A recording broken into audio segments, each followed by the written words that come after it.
Bonjour à toutes et à tous et bienvenue dans cette vidéo durant laquelle on va apprendre à créer une commande avec Laravel qui va nous permettre de générer automatiquement nos tests. Alors moi je vais prendre comme exemple les modèles. Avant tout, je remercie évidemment Punya Palcha, n'hésitez pas à le suivre sur les réseaux sociaux, il partage des tips excellents. D'ailleurs là c'en est un, cette vidéo sera grandement inspirée de ce type là que je vous montre.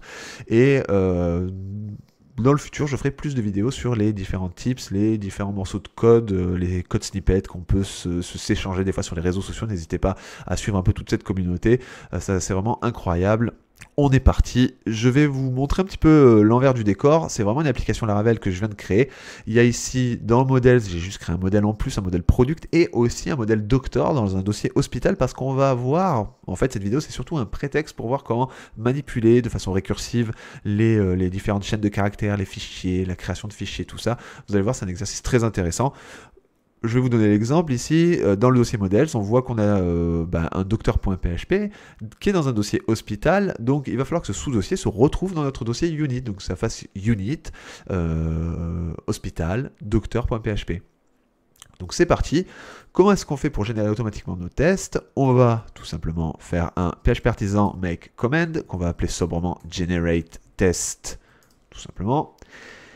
Et première petite astuce, on va ici donner un alias à cette commande. C'est quelque chose que j'ai appris récemment et que je trouve assez sympa. On va ici faire une protected function configure.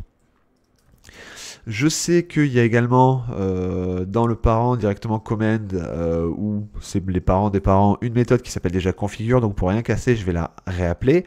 Et ici vous pouvez directement faire un petit set alias. Et à l'intérieur, vous lui donnez l'alias que vous voulez. Je vais l'appeler g2.t pour generate test. Et ici, on va faire un petit dd OK pour voir que l'alias a fonctionné. Je vais ouvrir ici mon terminal et on va faire un petit php artisan. Donc ça, c'est mon alias à moi dans mon système. G2.t, vous voyez que ça fonctionne. Donc c'est super, quand vous appelez ci et là vos différentes commandes, vous pourrez désormais utiliser des alias. Alors maintenant, première chose, comment est-ce qu'on va faire pour récupérer de façon récursive nos différents fichiers, dans potentiellement des sous-dossiers et des sous-sous-dossiers de façon récursive ici.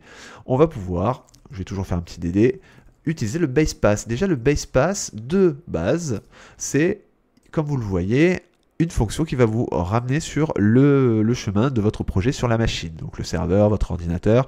Là en l'occurrence, on voit qu'on est dans My App, donc qui est le dossier Laravel. Vous pouvez rajouter à ce fichier-là ce que vous voulez. Donc moi, je vais aller dans app, models. Donc attention à bien faire attention à la case. Et vous voyez ici que vous avez directement votre chemin de créer vers le dossier models. Et ça, je vais m'en servir avec la façade file, donc support façade. Ici, on a une méthode qui s'appelle allFiles et je vais lui passer basePath. Et si je continue de faire, alors je vais clean un petit peu mon terminal et que je renvoie ma commande, vous voyez que ça nous renvoie un tableau. Alors attention, ce n'est pas une collection, c'est juste un tableau, mais nous on va faire une collection de ça après. Un tableau d'instance de SPL File Info qui est juste un interfaçage PHP pour représenter des fichiers. Et on a toutes les infos que l'on veut avoir dans les fichiers qui se trouvent dans Models. Et ce qui est très intéressant, c'est que le Relative Path Name, donc par rapport à mon dossier modèle, donc relatif à mon dossier modèle, on va avoir ici le nom avec les dossiers précédents. Donc doctor.php et dans hospital, s'il avait été dans hôpital workers doctor.php, on l'aurait eu là. Et ça c'est très intéressant, c'est à partir de là qu'on va pouvoir construire nos futurs tests. Donc on n'oublie pas ça, le Relative Path Name. Alors ce que je vais faire, c'est récupérer ici ce qu'on va appeler modèle pathName. D'accord. Et on va, puisqu'on a vu que c'était un tableau, on va en faire une petite collection. Et dessus, je vais pas hésiter à faire, en typant SPL info, une petite boucle. Et ici, je vais aller sur chacun de mes fichiers. Ce que je vais faire ici, c'est renommer plutôt en files. C'est un petit peu la confusion sinon. Et à chaque fois que je vais avoir un file, ce que je vais faire, c'est renvoyer une instance de stringable, grâce à laquelle je vais pouvoir manipuler ma chaîne de caractères. Je vais lui passer file, et dessus, je fais bien un get relative pathname. Et dessus, on peut retirer par exemple .php. Donc ça, ça va me permettre d'avoir mon modèle pathname, ou on va plutôt l'appeler modèle relative pass name. Et toujours depuis cette instance-là, on voit qu'on a hospital doctor, donc qui est la valeur. Donc, comme c'est une instance, on peut opérer dessus. On va pouvoir faire un prepend, c'est-à-dire rajouter avant. Alors qu'est-ce qu'on veut rajouter? On va réutiliser le base pass. Et là, on voit qu'on veut rajouter test et le mettre dans le dossier unit. Donc on va faire test, unit. Ok, très bien. Et ensuite, on va append, c'est-à-dire qu'on va ajouter après notre fichier, donc après notre nom de fichier, on va lui rajouter ici test.php.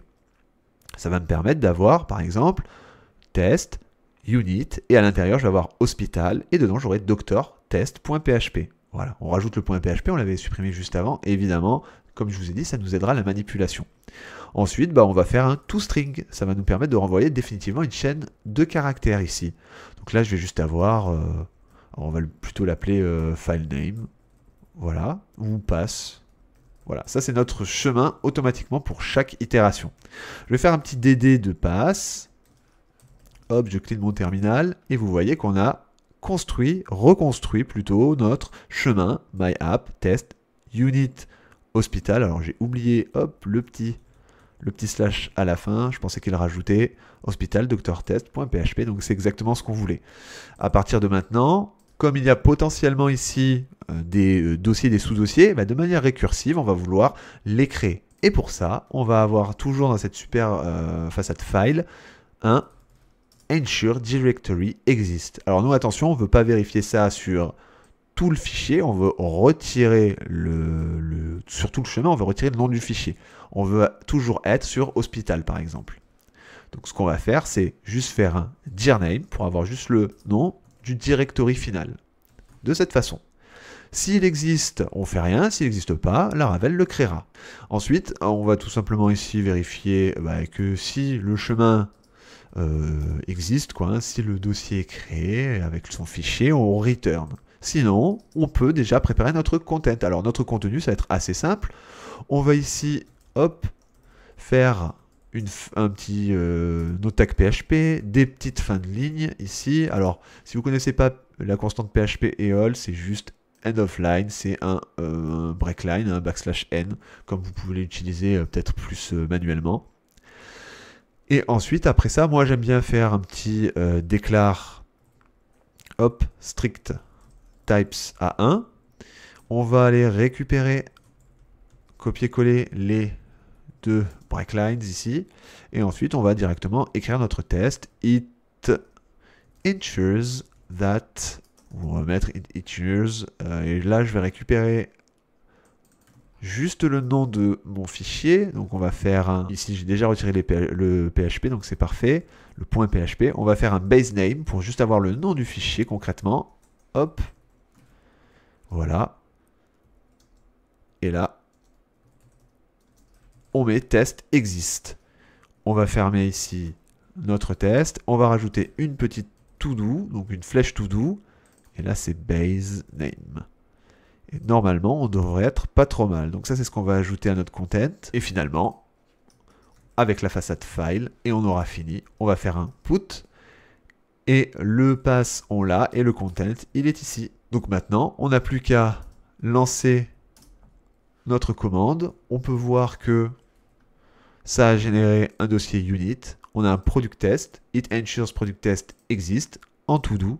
Ici, pareil pour le user. Et pour hospital, on a le reflet de notre chemin dans models. Hospital, doctor test, it ensures doctor test exist.